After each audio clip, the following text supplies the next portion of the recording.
ليه جسمك بيقاوم نزول وزنك حتى لو ملتزم؟ لو انت او عميل عندك بيقولك انا بعمل كل حاجة صح بس الميزان واقف، غالبا المشكلة مش في الالتزام، المشكلة ان جسمه بيدافع عن وزنه الحالي اكنه خط دفاع. هنا بنفهم فكرتين مهمين، الفكرة الاولانية فكرة السيت بوينت والسيتنج بوينت. زمان كنا فاكرين ان الوزن مجرد اكل وحركة، يا تقلل سعرات يا تزيد نشاط، لكن الواقع ان المخ عنده نقطة مرجعية بيحاول يحافظ عليها، ودي اللي بنسميها السيت بوينت. لما تنزل تحتها بسرعة يشغل آليات دفاع، الجوع بيعلى، الحرارة بتقل، الطاقة بتقل. ده جزء من تنظيم معقد اسمه انرجي هوموستاسيس اللي بيخلي الجسم يحافظ على توازنه بأي شكل. ففي المقابل فكرة السيتنج بوينت أو فكرة إن وزنك هو نتيجة البيئة والسلوك اللي أنت عايش فيهم.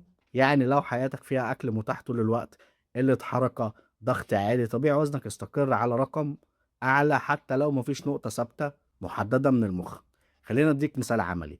عميل وزنه كان 105، نزل ل 92 بسرعة في دايت قاسي، بعد كده بدأ يجوع بشكل رهيب، تركيزه قل ورجع ياكل أكتر من الأول. ده مش فشل إرادة، ده جسمه بيحاول يرجع لنقطة الأمان.